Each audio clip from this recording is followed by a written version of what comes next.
على هذا النبي الأمين وعلى آله وصحابته الغر الميامين، وارحم اللهم مشايخنا ووالدينا وأمواتنا وأموات المسلمين أجمعين. اللهم إنا نستعينك ونستهديك ونستغفرك ونتوب إليك ونؤمن بك ونتوكل عليك ونثني عليك الخير كله، نشكرك ولا نكفرك ونخلع ونترك من يفجرك.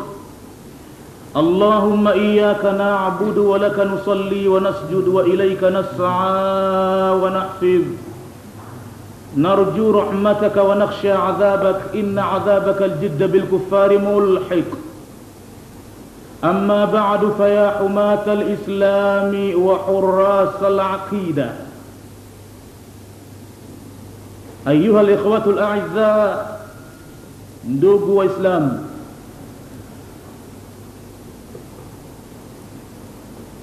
kiumbe yoyote aliyeumbwa na Mwenyezi Mungu Jalla Jalalu na akakanyaga katika mgongo huu wa ardhi, hapana budi lazima awe anapita kwenye vituo vitano, 5 marahil: مرحلة الروح ومرحلة الرحم ومرحلة الأرض ومرحلة القبر ومرحلة القيامة. Kituo cha kwanza ni kituo mtu anapotoa roho, na kituo cha pili mtu anapokuwa katika fuko la uzazi tumboni mwa mama yake. Kituo cha tatu ni katika ardhi, ambapo sisi tuko katika kituo cha tatu hivi sasa. Viwili tumeshavimaliza, tuko kwenye kituo cha tatu. Wa marhalatul qabr, na baada ya kituo cha tatu kitafuatia cha 4, kituo cha kaburi.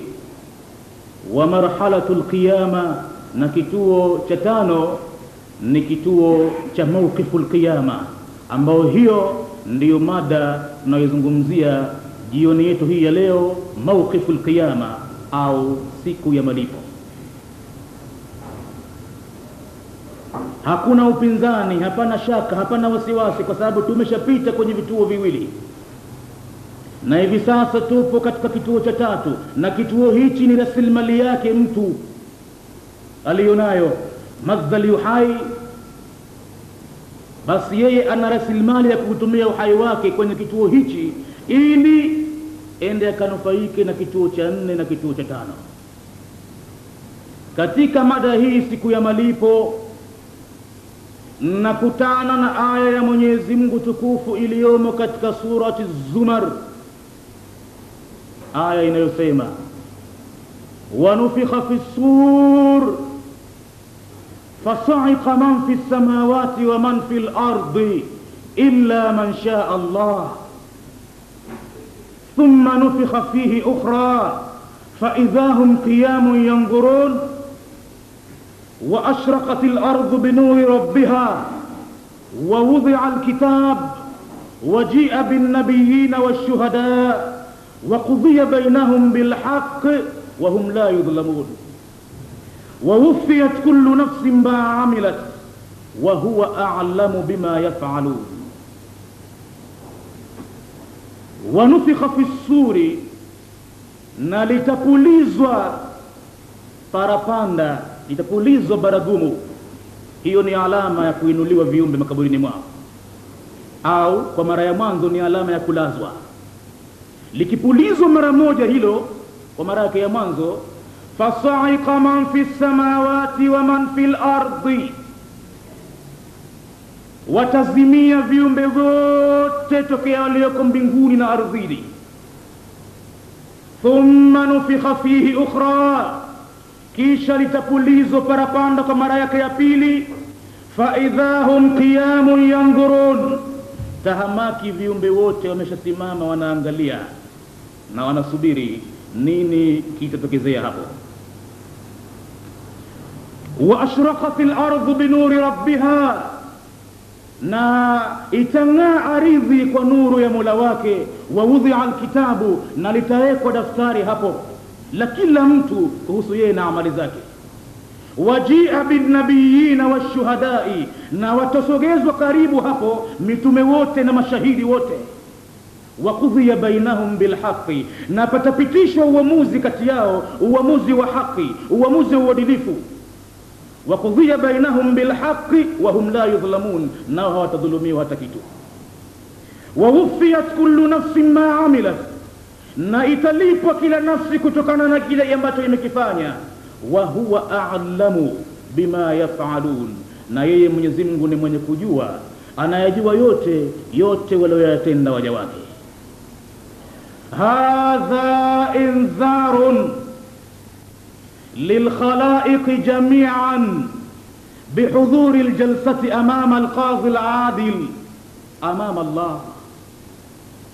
Hakika haya ni maonyo kwa ajili ya viumbe wote wanaonywa kuhusu kuhudhuria kwenye kikao hichi, kikao cha uadilifu amama Allah.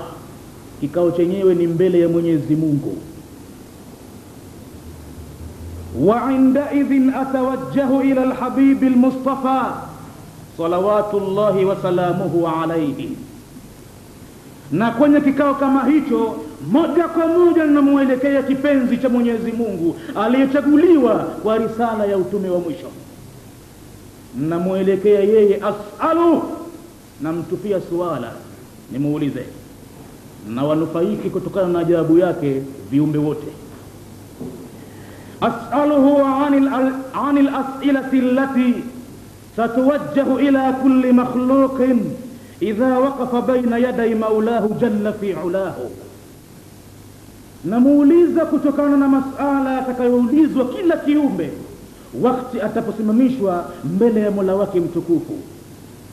Wa inda idhin yukhbiruna alhabibu almustafa, na wakati huo anatupa habari kipenzi cha Mwenyezi Mungu aliyechaguliwa na Mwenyezi Mungu kwa kutuambia hivi: bi anna kullu makhluqin sayus'alu khamsata as'ila, ya kwamba kila kiumbe ataulizwa masuala matano wakati huo. Idha ma waqafa baina yaday Allahi fi sahati al-adala, wakati atakaposimamishwa mbele ya Mwenyezi Mungu katika huo uwanja wa uadilifu. Masuala yenyewe ni kama yafuatavyo: shababuka fima ablaita, ataulizwa mtu, ujana wako wewe uliuharibu kwa mambo gani? Pale ulipokuwa na nguvu hasa, ulipokuwa kijana hasa, uliufisidi ujana wako katika mambo gani? Na Mwenyezi Mungu anajua kautumia vipi, lakini anamuuliza hivyo. Wa umruk fima afnaita, na umri wako uliumaliza katika mambo gani? Vipi uliharibika umri wako, na ulikufa kwenye kitendo gani? Na kwenye kitendo alichofia mtu ni ushahidi kamili ya yaumul qiyama, atatoka kwenye kitendo kile, anakwenda mbele ya Mola wake. Wa maluk, na mali yako, min aina iktasabta, kutokana na amali gani uliichuma? Wa fima anfakta, na khalafu uliitumia vipi? As'ilatun khamsa, mas'ala matano.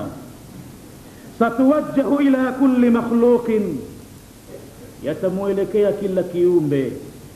Kullu makhluqin yaqifu baina yaday Allahi, atakayesimama mbele ya Mwenyezi Mungu kwenye mahakama hiyo, katika uwanja huo wa uadilifu. Fa idha ma qulta li rabbil alamin ya rabbi, maana hapo mtu nafsi yake itahangaika kweli, atayafikiria yale yote yaliyokuwa akipita duniani, labda na pale vile vile ataweza kuleta hoja alizokuwa akizileta duniani.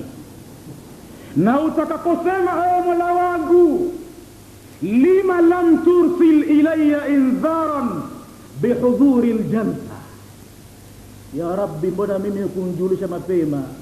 Kwa nini usiniletee maonyo kuhusu kuhudhuria kwenye kikao kama hiki? Ghafla hii nimekabili, nisikujua. Sayaqulu laka ya abdi laqad wasalaka al-inzaru, atakujibu Mola wako akwambie, we mja wangu, hakika yamekufika maonyo kuhusu siku hii, wa anta taqra'uhu kulla yawmin, na wewe pengine ulikuwa ukisema kila siku maneno yanayokukumbusha kuhusu mkutano wa siku hii.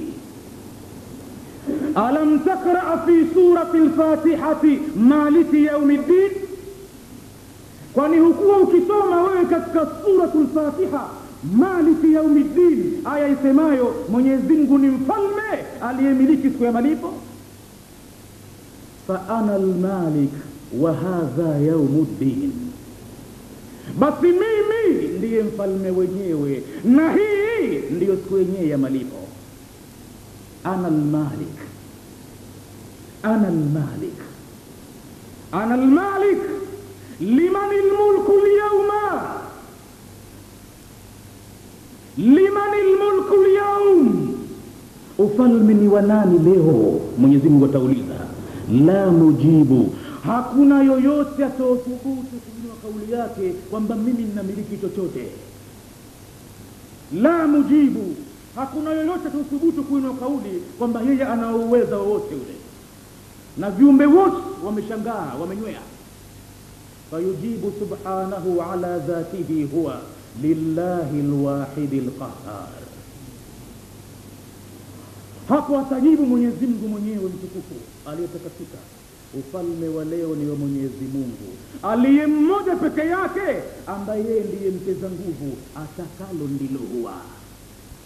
Yeye ndiye pweke mwenye amri na shani, atakalo ndilo huwa. Almulku lillahi, ufalme ni wa Mwenyezi Mungu peke yake. Lillahi alwahid alqahhar, ni wa Mwenyezi Mungu mmoja peke yake aliye na sifa ya kuteza nguvu, sifa ya kulazimisha, lazima atakavyo yeye ndiyo iwe. Al-yawma tujza kullu nafsin bima kasabat la dhulma al-yawm, la dhulma al-yawma inna Allaha sari'ul hisab. Siku hiyo ndiyo italipo kila nafsi kutokana na ile amali iliyochuma. Hakuna dhulma siku hiyo, hakuna dhulma siku hiyo, hakika Mwenyezi Mungu ni mwepesi wa kulipa. Idha ma waqafa al-ibadu fi sahati al-hisab yawm al-qiyamah, watakaposimama viumbe katika uwanja wa uadilifu siku ya kiyama, yaqulu Allahu lilmazlumi taqaddam. Siku hiyo Mwenyezi Mungu atamwambia aliyedhulumiwa, njoo uliyedhulumiwa mbele, utaje aliyekudhulumu mmoja mmoja na kitu kimoja kimoja. Wa yaqulu lidhalim, na kisha atamwelekea aliyedhulumu, ayuha dhalim la tatakallam, wewe uliyedhulumu nyamaza kimya, usiseme chochote. Quti'atil ma'adhir, quti'atil ma'adhir, nyudhuru zote siku hiyo zimekatika, hawezi kutoa udhuru wote ule. Idha qulta ya rabbi, na utakaposema hapo kwa ajili ya hofu kubwa itakayokuandama wakati huo, Mola wangu, man alladhi awsala ilayya hadha al-inzaru bihudhuri al-jalsa, basi nani aliyenikumbusha mimi kuhusu maonyo ya kuhudhuria kwenye majlis kama hii? Sayaqulu laka maulana, sayaqulu laka maulana, atakujibu hapo akwambie Mola wetu, laqad ja'akum rasulun min anfusikum azizun alayhi ma anittum harisun alaykum bilmu'minina raufur rahim. Hakika laqad ja'akum rasulun min anfusikum, nyinyi alikujieni mjumbe anayetokana na nyinyi binadamu mwenzenu, min anfusikum, azizun alayhi ma anittum, yalikuwa ni mzigo mkubwa kwake yeye, kila jambo linalokutabisheni kwake lilikuwa mzigo mkubwa. Harisun alaykum, na alikuwa na pupa kubwa sana kwa ajili yenu nyinyi kukupatisheni faida. Bilmu'minina raufur rahim, na kwa waumini mjumbe huyo alikuwa na sifa mbili katika sifa za Mwenyezi Mungu. Alikuwa raufun, mpole, rahim, mwenye huruma. Huyo ndiye aliyekufikishia tahadhari ya siku hii ya leo. huwa sayyidul anbiya, naye ndiye huyo bwana wa mitume, wa khatamil mursalin, na wa mwisho wa mitume, Muhammadun sallallahu alayhi wasallama, ndiye Muhammadi, rehma za Mwenyezi Mungu ziwe juu yake na amani pia. Fa idha qulta ya rabbi, na utakaposema bwana wangu, da'ni hatta uhdhira ash-shuhuda ma'i, basi niachie kidogo mkalete mashahidi wangu, usinihukumu hapa peke yangu, mimi ninao mashahidi waje hapa kunisimamia ushahidi. Sayaqulu laka maulana, atakujibu akwambie mola wetu, yauma tashhadu alayhim alsinatuhum wa aydihim wa arjuluhum bima kanu ya'malun, siku ya leo vitashuhudia juu ya viumbe, alsinatuhum, ndimi zao, wa aydiyahum, na mikono yao, wa arjuluhum, na miguu yao, bima kanu ya'malun, kutokana na yale walioyatenda. La da'iya ila an tuhdhira ash-shuhudu, hakuna ruhusa, huna nafasi ya kumwita shahidi yoyote. Fashuhudu ma'aka, ushahidi unao mwenyewe. Alsina, ulimi, aidi, mikono, arjul, na miguu, wewe itakwambia miguu wapi umeingia, na mikono itasema wapi nini umekamata, na ulimi utasema waziwazi kitu gani umetamka. Bima kanu ya'malun, yauma idhin, siku hiyo basi, yuwaffihimullahu dinahumul haqqa, Mwenyezi Mungu atawalipa viumbe malipo yao ya haki, kila mmoja kwa kile ambacho anastahili kulipwa. Wa ya'lamuna anna Allaha huwal haqqul mubin, na viumbe watayakinisha kwamba kumbe kweli Mwenyezi Mungu alikuwa ni wa kweli na alikuwa na habari ya kila kitu. لو يفتدي من عذاب يومئذ ببنيه وصاحبته وأخيه وفصيلته التي تؤويه ومن في الأرض جميعا ثم ينجيه كلا إنها لظى نزاعة للشوى تدعو من أدبر وتولى وجمع فأوعى. Akatamani mtu siku hiyo, laitani kama ana nafasi kutowafidia mtoe nani, awatoe wale damu yake aliyokuwa na uchungu nao. Kama nani? yawaddu almujrimu law yaftadi min adhabi yawmiidhin bibanihi, mtu kumtoa mwanawe kwenda kuunguzwa moto kimakara, pana jambo kubwa sana hapo, na atakuwa tayari kufanya hivyo. wa sahibatihi, na yuko tayari kumtoa mkewe, wa akhihi, na ndugu yake pamoja vile vile, wa fasilatihi allati tuwihi, na jamaa zake zote waliomzunguka katika kushirikiana naye kwenye ukoo, yuko tayari mwangamizi akokee. wa man fil ardi jami'an, bali na chochote katika ulimwengu kama kamiliki yeye take yeye, petroli, madini, madhahabu, kama ni take yeye, basi yuko tayari vyote viangamize. Thumma yunjihi, kisha aokoke yeye. Kalla, hakutakuwa na dhulma ya kumtia makosani aliyokuwa hastahiki. Anatakiwa mwenyewe mtendaji wa amali, siye mwanawe wala mkewe wala ndugu yake. Innaha lafa, hakika atauingia moto wakao kwa nguvu sana mkali. Nazaatan lishawa, unaondosha mara moja tu ngozi ya kichwani na kisha kumchana mtu mara moja tu. Moto huo tad'u, unamwita mtu kwa jina lake, man adbara, yule aliyeitwa hapa duniani na mitume, watawalla, akayapa nyongo maneno ya Mwenyezi Mungu akajivuna. La da'iya ila an tuhdhira ash-shuhudu fashuhudu ma'aka. Fa idha ma qulta ya rabbi, basi atakaposema ewe Mola wangu, da'ni hatta uwakila muhamiyan, niachie mpaka nikalete wakili, yakumu bidifai andi, aje kusimama kwa ajili ya kuitetea kesi yangu hii. Sayaqulu laka maulana, hapo atakujibu Mwenyezi Mungu Mola wetu akwambie, iqra kitabaka kafa binafsika alyawma alayka hasiba. Hakuna wakili, soma mwenyewe daftari lako, itoshe nafsi yako siku ya leo ni juu yako kujihesabia. Kafa binafsika alyawma alayka hasiba. La difaa, hakuna kutetewa mtu, la murafaa, la muhama. Inma madha, kwa nini akawa hayo? walaqad ji'tumuna furada, Mwenyezi Mungu anatuambia hakika leo mmetujia mmoja mmoja, kila mtu peke yake, yeye na amali zake.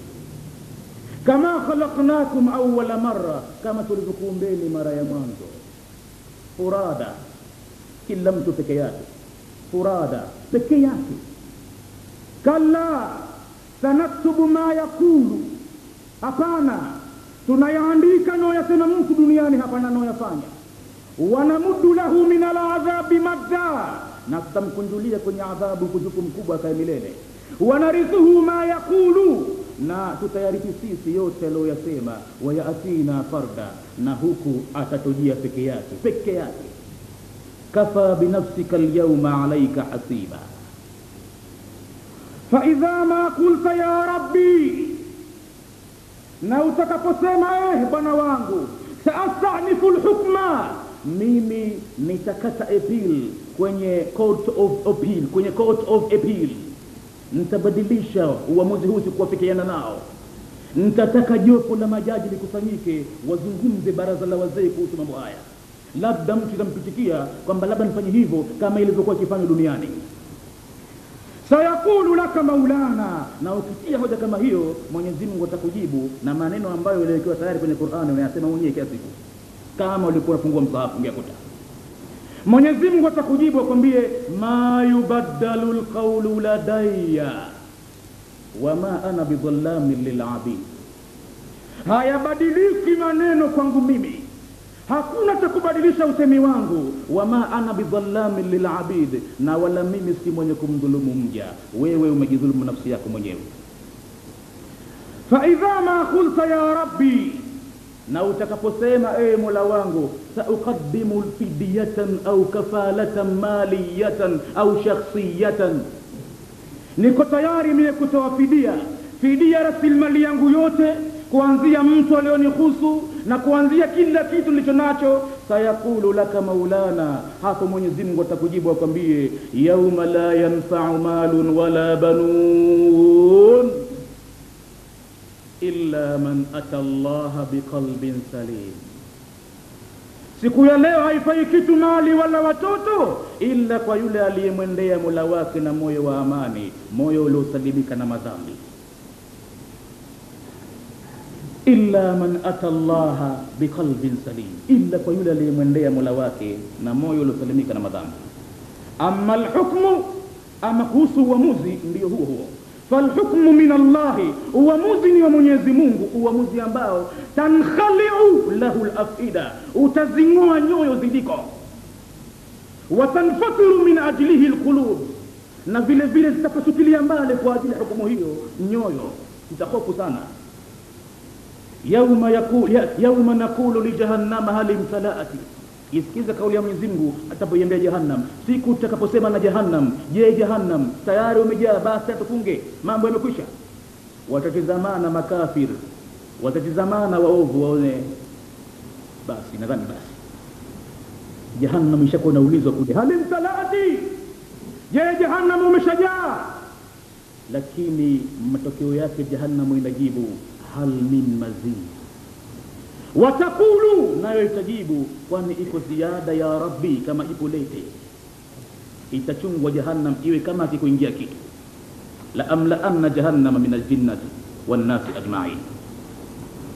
Wasiqa alladhina kafaru ila jahannama zumara, baada ya hukumu watachungwa makafiri kuelekea kwenye moto wa Jahannam. Zumara, jamaatin, makundi kwa makundi. Hatta idha jauha, mpaka watakapouendea moto karibu kufikia, futihat abwabuha, hapo wakikaribia itafunguliwa milango yake. Futihat imetumika tamko la futihat kwenye aya hiyo iliyoko kwenye sura Az-Zumar. Futihat kwa watu wa motoni bimujarradi wusulihim ilaiha, yani mara tu baada ya kufika kwenye huo moto, tuftahul abwabu, ndio itafunguliwa milango ya moto. Amma fi haqqi ahli aljannati, ama kuhusu haki ya watu wa peponi, wasiqa alladhina taqaw rabbahum, mbele kidogo ya aya hiyo kuna aya nyingine inasema, na watachungwa wale waliomcha Mola wao, ila aljannati zumara, mpaka kuelekea kwenye pepo makundi kwa makundi pia. Hatta idha jauha, na mpaka watapoifikia pepo, wafutihat abwabuha, na wataikuta iko wazi milango yake. Hunaka futihat ma'a an-nari. Hapo utaona imetumika futihat bila ya wao kwa watu wa motoni, wa futihat wa ma'a al-jannati wa futihat, na kuhusu watu wa peponi imetumika wao wa futihat. Wal farqu bainahuma, na farqa iliyopo baina ya futihat na wa futihat, ile moja kwa watu wa motoni na nyingine wa futihat kwa watu wa peponi, anna ahla an-nari indama yatuna al-abwaba, ya kwamba watu wa motoni wakati watapoiendea milango ya moto, takunu al-abwabu mughlaqa, itakuwa milango ya moto imefungwa kwanza. Fa indama yariduna abwabaha, mara tu baada ya kufika milangoni kwake, tuftahu lahum thumma tughlaqu ba'da dhalika, itafunguliwa kwa ajili ya wao, kisha watapoingia itafungiliwa mbali moja kwa moja. Amma ahlul jannati, ama kuhusu watu wa peponi, fa indama yatuna abwabaha, wakati watakapoiendea milango yake, fal abwabu mufattahatun, milango ya pepo wataikuta tukia hapo iko wazi, daimatun, milele, lianna aljannata maftuhatul abwabi daima, kwa sababu milango ya pepo maisha iko wazi, la sijina wala adhab, milango yake iko wazi kwa sababu hakuna gereza kule wala hakuna mateso. Wa futihat abwabuha, watu wa motoni imetumika wao, na wataikuta wazi milango ya pepo, watu wa peponi. Waqala lahum khazanatuha, kuhusu watu wa peponi Mwenyezi Mungu anasema, wataambiwa na wale walinzi wanaolinda milango ya peponi, salamun alaikum, mmefika huko nyinyi, minal faizina, nyinyi. Mwenyezi Mungu Rabbi atujalie sote tuliopo hapa na walio hawapo hapa vile vile katika Waislamu wote, atujalie tuko katika hawa tuambiwa na malaika salamun alaikum.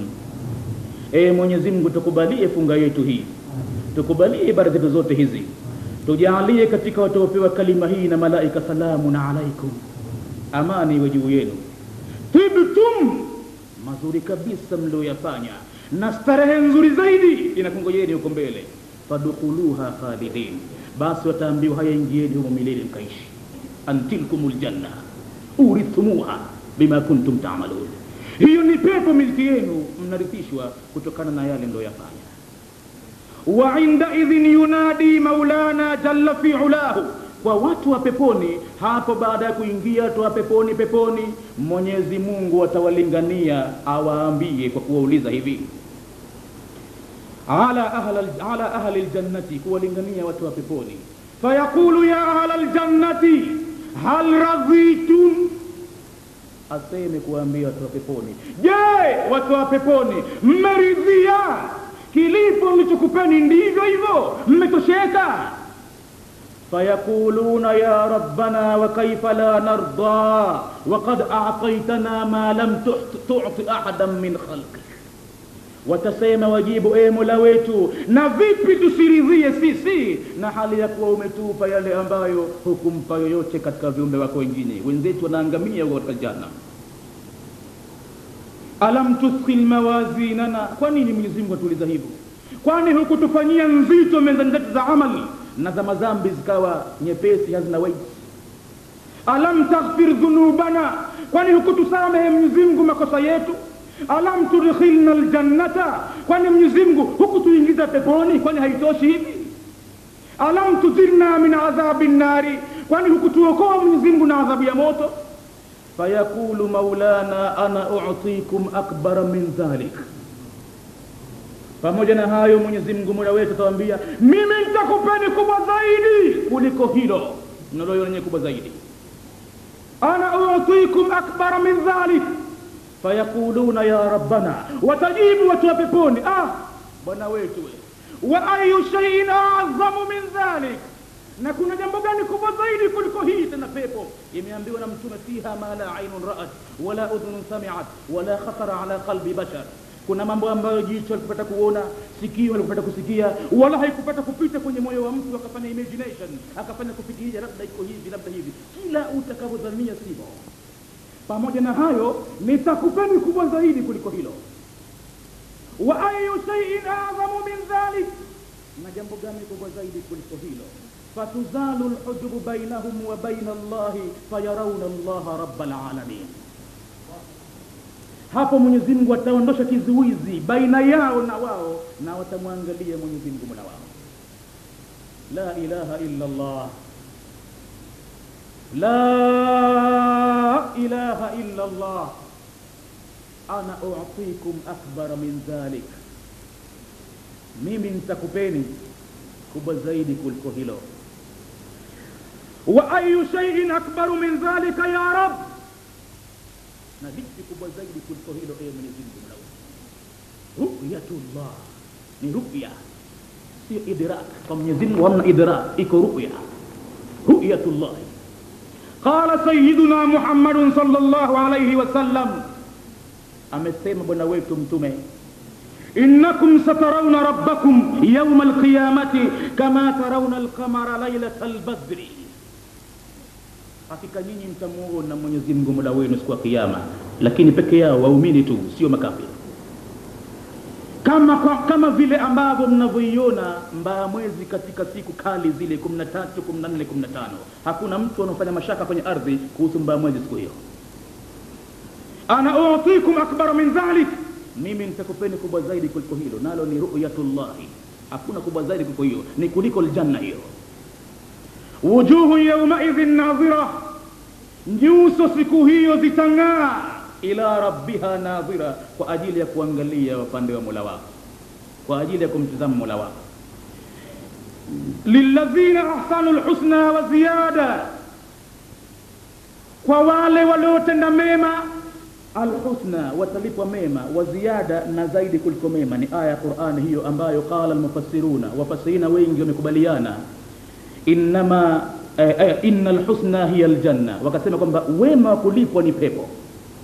Wa inna ziyadata hiya an-nazaru ila dhati llahi rabbil alamin, na hakika ziada ya pale ni ile an-nazaru ila dhati llahi rabbil alamin. Na mtume mara nyingi akimwomba Mwenyezi Mungu, Mwenyezi Mungu usiniharamishie mimi, nipe ladhata an-nazari ila wajhika al-karim, usinikoseshe kuangalia ladha ya kuangalia dhati yako Mwenyezi Mungu. Laqad jaa as-sahabiyyu al-jalil Abdullah ibn Maktum, siku moja alikuja sahaba huyu mpevu maskini Abdullah bin Maktum, mmoja katika waadhini wa mtume aliyekuwa kiadhini adhana ya mwanzo alfajiri. Maana katika sunna ya mtume alfajiri huadhiniwa adhana mbili, moja huadhiniwa kiasi cha muda saa moja nzima kabla ya kuingia wakati hasa wa sala, na halafu Bilal ibn Rabah ndo akiadhini ndani ya wakati wa sala hasa. Ibn Maktum wa kana sahabiyyu a'ma faqid al-basar, na huyo alikuwa ni mtu kipofu, kakosa kabisa macho, haoni. Jaa ila rasul al-azim, kaja siku moja mpaka mtume mtukufu. Waqala ya rasul Allah, akamwambia ewe mjumbe wa Mwenyezi Mungu, laqad nazalat alayka al-yawma ayatun ahzanat qalbi, hakika leo nimepata habari imeteremka aya, lakini mimi imenihuzunisha katika moyo wangu, nimeona jambo zito sana. Mtume kashtuka, sahaba wake kuambiwa na yeye sahaba wake kwamba anamwambia imeteremka aya inamhuzunisha, hakutegemea iwe hivyo. Qala ma hiya ya Abdullah, akamwambia ni ipi ewe Abdullah? Qala qawluhu ta'ala, akamwambia tamko lake Mwenyezi Mungu mtukufu. Bwana Mwenyezi Mungu amesema, waman kana fi hadhihi a'ma fahuwa fil akhirati a'ma wa adallu sabila, yani na kwa yule aliyekuwa kipofu hapa duniani, basi uko akhira atapofua zaidi na kupotea kwenye njia iliyo sawa. Mimi hali yangu ndo kama hii, laqad raditu bil ama fi dunya, nimeridhia kuwa kipofu hapa duniani, wa dunya fania, na ulimwengu iko siku tamalizika, basi atakwisha haya. Walakinni la utiku al ama yawm al qiyama, lakini mimi asile kunihuzunisha aya hiyo, siwezi kuchukua mzigo mzito wa kubeba uzito wa kuwa kipofu siku ya kiyama, haithu la fanaa, kwa hala ambapo hakuna mwisho wake, hakumaliziki. Innani raditu bil ama fi dunya fakaifa utiquhu yawm al qiyamati ya rasul Allah, vipi nitaweza kuchukua jambo hilo uzito wake siku ya kiyama ewe mjumbe wa Mwenyezi Mungu? Wa qabla an yujiba al habibu ala hadha as-su'al, na kabla mtume hakutoa jawabu katika swala hili aliyoulizwa na Abdullah bin Maktum, kana kabiru umana'i wa ahli as-sama'i wa safiru al-anbiya'i Jibril yajubu al-afaq, mara yule mkubwa wa uaminifu, mpatanishi baina ya Mwenyezi Mungu na mtume, anayeunganisha baina ya kauli ya Mwenyezi Mungu kuwafikia mitume, Jibrilu, malaika Jibrilu yajubu al-afaq, tayari ameshakuwa anapenya kwenye anga, anamteremkia mtume, wayatwi biajnihatihi sab'a tibaq, ametua kwa mbawa zake 7 ziliokaa kwa tabaka, wayanzilu ala alhabibi biqaulihi ta'ala, anakuja na aya ya Mwenyezi Mungu mtukufu, anampa kipenzi cha Mwenyezi Mungu maneno yasemayo, fa innaha la ta'mal absaru walakin ta'mal qulubu allati fi sudur. Mjulishe huyo bwana ya kwamba hakika yapofuayo sio macho haya, unaopofua ni moyo. Anaweza mtu akawa haoni kwa macho haya kichwani, lakini ndani ya moyo wake anaona kila kitu, na pengine akayafanya mambo wenye macho akashindwa kuyafanya. Wa inda idhin qala alhabibu liabdillah, ilipoteremka aya hiyo, hapo bwana mtume akamwambia Abdullah bin Ummi Maktum, qala lahu ala yakfika ya ibn Ummi Maktum annaka satakunu awwala man yanzuru ila dhati llahi yawm alqiyama, hutosheki ewe Ibn Maktum kama nitakwambia wewe utapata nafasi mtu wa mwanzo kabisa kuangalia kwenye dhati ya Mwenyezi Mungu siku ya kiyama? Subhanaka, subhanaka ya karim, umetakasika Mwenyezi Mungu uliye mtukufu. Ya man taqulu fil hadithi al-qudusi al-jalil, ewe usemaye katika maneno matukufu, idha btalaitu abdi, nitakapomjaribu mja wangu, bifaqdi habibataihi, kwa kukosa vipenzi vyake viwili, yani ainaihi, yani macho mawili. Mwenyezi Mungu anasema katika hadithi kudusi, ni maneno matukufu ya Mwenyezi Mungu, lakini si katika Qur'ani Karim. idha bitalaitu abdi, nitakapomfanyia mtihani mja wangu, bifaqdi habibataihi, kwa kumkosesha vipenzi viwili vinopendwa zaidi katika maisha ya binadamu. Nini? Yani ainaihi, macho yake mawili. Wasabara, naye akavumilia katika mtihani huo, lam ajid lahu jazaan duna aljanna, sijaiona mimi jazaa ya kumlipa isipokuwa nimrithishe pepo tu. Anta alladhi tahabu alkathir, kwa nini Mwenyezi Mungu usimpe hivyo na hali ya kuwa wewe ndiye mwenye kutoa kulipokuwa kwingi? Anta alladhi tahabu alkathir wa tajburu alqalba alkathir, na wewe ndo mwenye kuziliwaza ukazipoza nyoyo za wengi. Wataghfiru zallati, na wewe ndiye mwenye kusamehe walioteleza katika makosa mbalimbali. Watakulu, na wewe ndiye unaosema hal min taibin mustaghfirin, yupo yoyote anayotaka toba akasamehewa? Au sailin aqdi lahu alhajati, au muombaji nipate kumpa haja yake anayoiomba. Hatta idha jauha, tukirejea kwenye aya ile iliyohusu makafir, mpaka atapouendea moto, mpaka atapofika kwenye milango ya moto, futihat abwabuha, hapo ndiyo itafunguliwa milango yake moto. Waqala lahum hazanatuha, ama wao walinzi wa motoni watawaambia, alam ya'tikum rusulun minkum yaqussuna alaykum ayati rabbikum wa yunzirunakum liqa'a yawmikum hadha, nyinyi mbona mmekuja hivi na wala huku si kwa kuja watu? Mbona hivi? Limethibiti tamko la adhabu kama kafir, hakuna atakayevuka tena. Ayuha sadatul a'izza, enyi ndugu aziz, enyi ndugu watukufu, ndugu waislamu, inna allaha kataba alfanaa ala kulli makhluqin, tukae tukijitambua ya kwamba Mwenyezi Mungu amefaridhisha, amewajibika kumalizika kwa kila kiumbe. Wa kataba albaqaa lidhatihi huwa, na akaandika kubakia milele kwa yeye peke yake aliye mmoja tu, alwahidu dayyan, na awe mtu atakavyokuwa vyovyote vile. Mwenyezi Mungu amewajibisha, kalamu yake imekwenda, matakwa yake ndio hivyo, alfanaa ala kulli makhluqin, kuwa ni mwisho, kuwa na mwisho kwa kila kiumbe. Wakataba albaqaa lidhatihi huwa, akaandika kubakia ni kwake yeye peke yake Mwenyezi Mungu milele. Iqra ma'i qadaya al-Qur'an al-Karim. Ukitaka hayo, jaribu kupitisha moyo wako usome qadaya ya Qur'an al-Karim, utakuta tajidha kullaha mujabatan kulliya. Yote kuhusu habari hii imeweka fungu la kukusanywa vitu vyote ila Mwenyezi Mungu tu. Kwa mfano, kullu nafsin dha'iqatul maut, kila nafsi ni yenye kuonja mauti. Kullu man 'alayha fanin, kila kilichopo katika ulimwengu kitatoweka. Kullu shay'in halikun illa wajhahu, kila kitu kitaangamia isipokuwa dhati yake Mwenyezi Mungu peke yake. La istithna, hakuna chengine kitakachobakia pamoja na Mwenyezi Mungu. Kullu nafsin dha'iqatul mauti, kila nafsi ni yenye kuonja mauti. Nasi tupo katika kituo gani? Kumbuka nilipoianza khutba nimeanza kwamba kila aliyeumbwa lazima apite katika vituo vitano, na sisi tumeshakanyaga viwili, tuko katika cha tatu, vimebakia viwili la mahala, hakuna pa kukimbilia.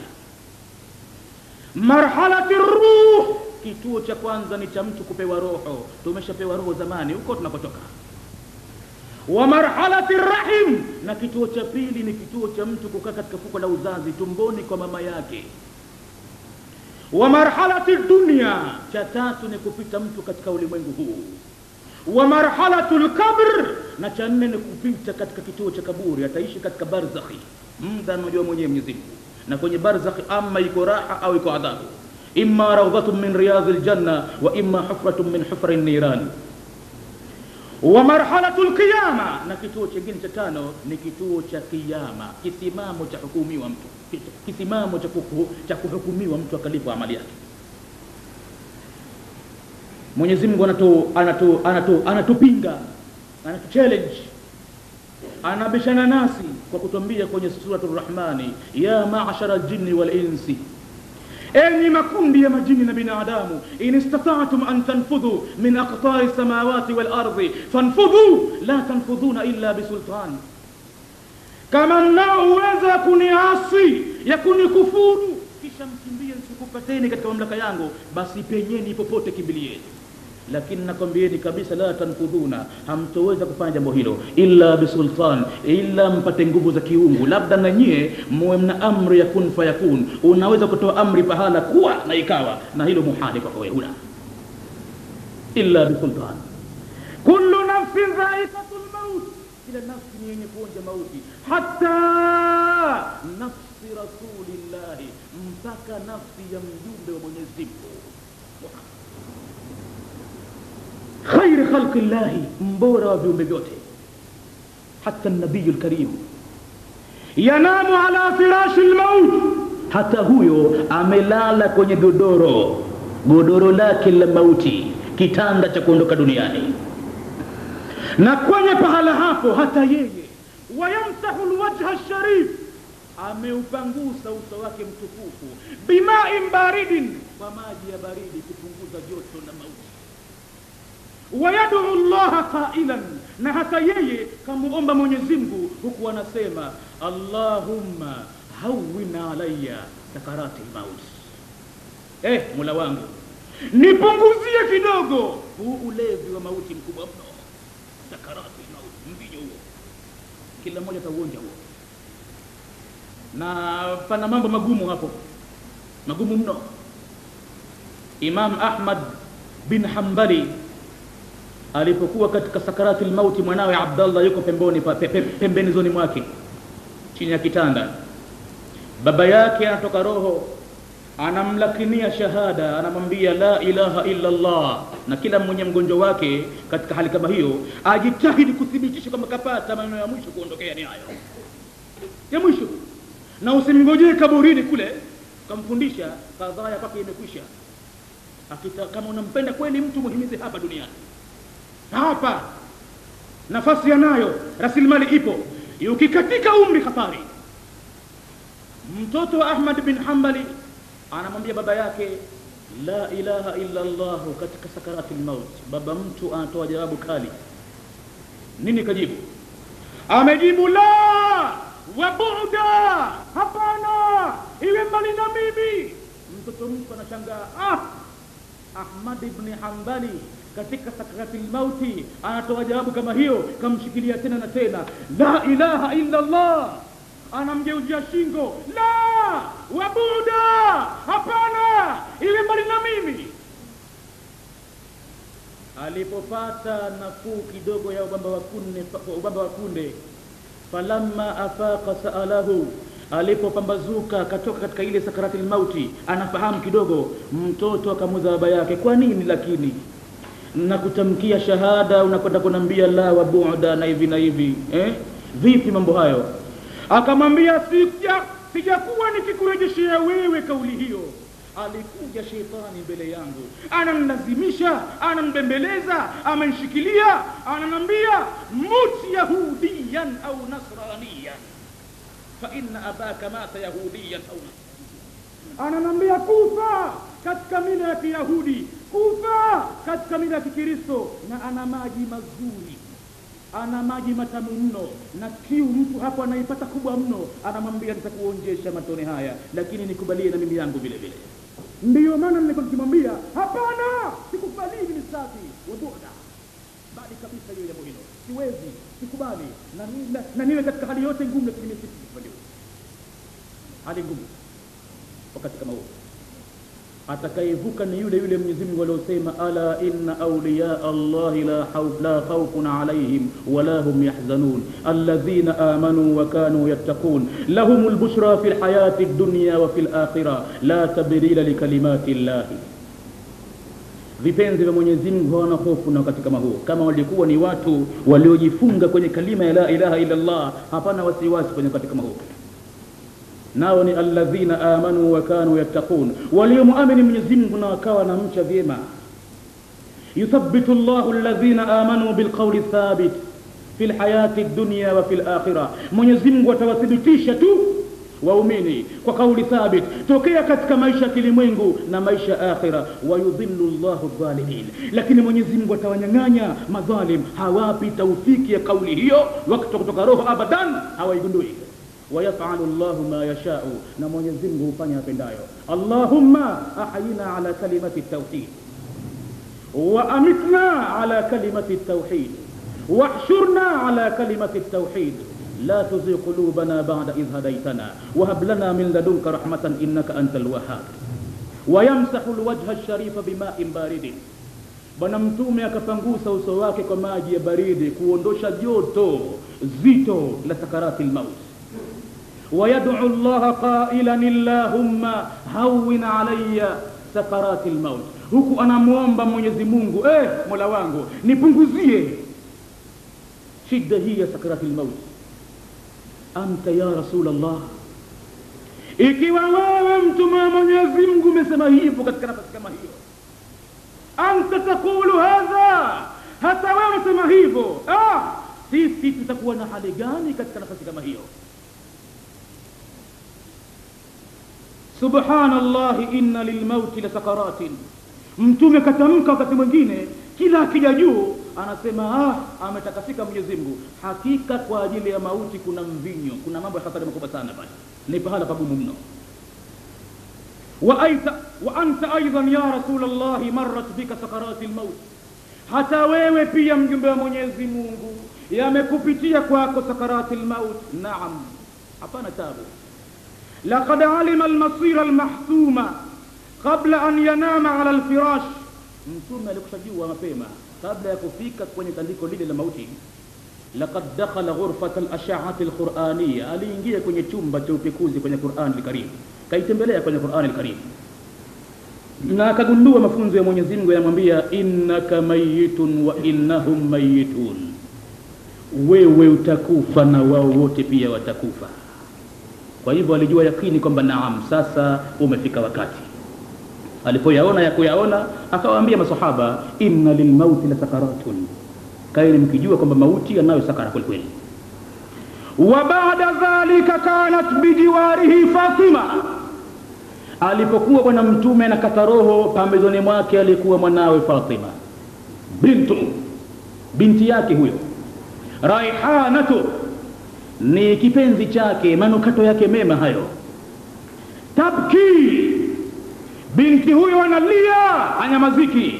Babake anamuona pale hali alio, na uso umeshabadilika, umekuwa wa kiakhira.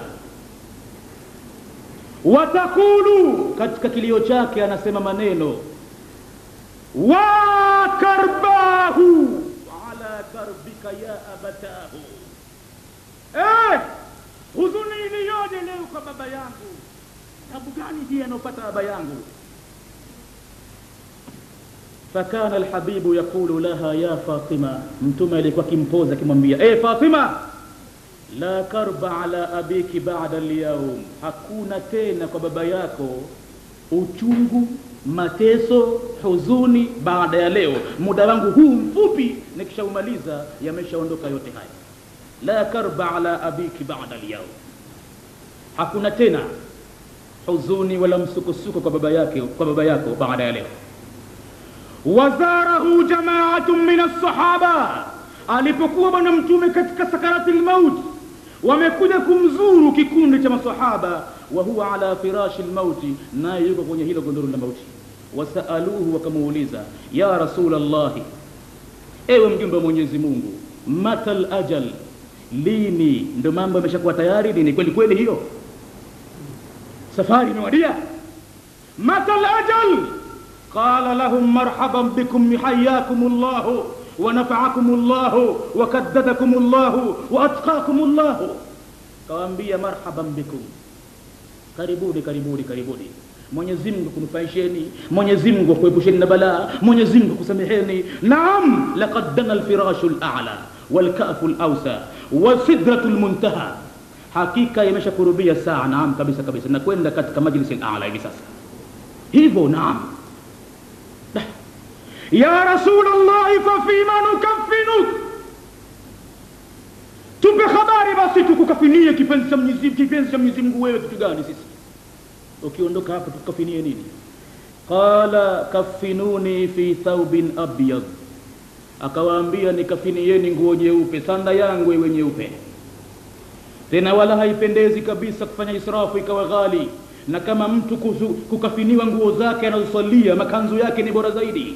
Sayyidina Umar kamwambia mwanawe Aisha wakati alipokuwa anamwambia, nitakutafutia ashtari laka kafanan jadidan, alipomwambia kwamba nguo zangu hizi nasalia nikusanyie iwe sanda yangu, akamwambia hata siwezi mimi mbele za watu kuja kuniona baba yangu na wewe amirul mu'minina umekafiniwa namna kama hiyo. Akamwambia nitakununulia sanda mpya. Akamwambia alhayyu aula bil jadid min almayit, aliye hai ni bora zaidi kwa mtu kupewa kuliko mimi maiti. Mimi kule ninakwenda, na ikiwa mtu wa kheri, Mwenyezi Mungu ataibadilisha sanda hiyo, ataifanya iwe sundusin wa istabrak nikifika tu. Alhayyu aula bil jadid min almayit. Fa fima nukaffinuk, mtume anaulizwa tukafinie nguo gani? Qala kaffinuni fi thawbin abyad, akawaambia nikafinieni nguo nyeupe. Qalu faman yughassiluka ya Rasulullah, pia akamuuliza nani akukoshe basi ewe mjumbe wa Mwenyezi Mungu, tuambie mapema, maana tutagombania hapo, tuzongee, kila mmoja anataka apate nafasi kama hiyo, chagua mwenyewe kabisa. Qala rijalun min ahli baiti, akawaambia nitakoshwa na watu wanaume katika watu wangu walionihusu, na maiti inafaa zaidi akoshwa na watu wake waliomhusu zaidi, aibu waione wao tu. Lakini wapi akthari ya muslimin, na jambo hilo limekuwa geni kwao. Qala rijalun min ahli, akawaambia ni watu katika watu wangu, min ahli baiti, ma'a malaikatin kathirina, watakuja pamoja na wao malaika wengi katika jambo la kumkosha mimi. Yarawnakum min haythu la tarawnahum, nyinyi watakuoneni hali ambayo nyinyi hamuwaoni wao. Walladhi ghassala alhabib almustafa huwa alimamu Ali, na aliyekuwa akikosha hasa mwili wa mtume ni Imamu Ali bin Abi Talib radhiyallahu anhu, na wengine wale kina Ibn Abbas wakimimina maji na kina Fadhil na wengine, lakini alikuwa akikosha hasa alikuwa Imamu Ali mwenyewe. وقد ورد أنه لما وضعوا الجثمان الشريف ليغسل, imepokelewa ya kwamba walipoweka mwili wa mtume ili waukoshe, wa arada Ali an yakhla'a thiyaba, akataka Imam Ali kuondoa nguo ili wakoshe kama wanavyokosha watu wengine. Lam yastati' min nuri alladhi ba'atha min jismi rasulillah, hakuweza kutokana na nuru iliyotoka katika mwili wa mtume, alifunika mbio. Fakana yasubbu alma'a ala alqamis, ikawa anamimina maji juu ya nguo kama tunavyoona maiti zetu tunavyokosha hivi. Chanzo kimeanzia pale. Kabla ya hapo ilikuwa maiti inakoshwa bila nguo. Wa yughsalu aljasad alsharif, ukakoshwa mwili wa mtume Mwenyezi Mungu mtukufu. Wa baada an ghussal, na baada ya kukoshwa alhabibu almustafa, kipenzi cha Mwenyezi Mungu aliyochaguliwa, kufin, akakafiniwa kama alivyoagiza nguo nyeupe. Wasaaluhu qabla almauti man alladhi yusalli alayka ya rasul Allah, na walimuuliza vile vile kabla ya kufa, nani asimame kukusalia ewe mjumbe wa Mwenyezi Mungu? Man alladhi yusalli alayka, nani atakusalia? Wa anta al-imamu al-a'zam, na hali yakuwa wewe ndiye imamu mkubwa, ashrafu khalqillahi, mbora mtukufu wa viumbe wote. Man alladhi yusalli alayka, nani atakayekusalia wewe? Tumpisha akae imamu hali yakuwa tumsalia jeneza, anakusalia wewe. Nani akusalia wewe? Isma'u man alladhi yusalli ala al-habib al-mustafa, tegeni masikio musikie nani atakayemsalia mtume, kipenzi cha Mwenyezi Mungu aliyechaguliwa. Qala sayyiduna Muhammad, amesema bwana wetu Muhammad sallallahu alayhi wasallam kuambia masahaba, idha ghassaltumuni, mtakaponikosha mimi, wa kaffantumuni, na mkanikafini, fadha'uni ala shafiri alqabri sa'a, niwekeni katika ukingo wa kaburi kwanza kwa kitambo. Fa inna awwala man yusalli alayya khalili Allahu rabbul alamin, kwani wa mwanzo kabisa atakayemtakia rehema mimi ni kipenzi changu Mwenyezi Mungu Mola wa viumbe wote. Ni kama ilivyo kwenye aya ya Qur'ani, inna Allaha wa malaikatahu yusalluna ala nabi, kisha baadaye ndiyo ya ayyuhalladhina amanu sallu alayhi wa sallimu taslima. Man yusalli alayka ya habibi ya sayyidi ya rasul Allah, man alladhi yusalli alayka? Qala idha ghassaltumuni wa kaffantumuni fad'uni ala shafiri alqabri sa'a, fa inna awwala man yusalli alayya khalili Allah. Allah, ya nafsu tubi fa inna almauta qad hana.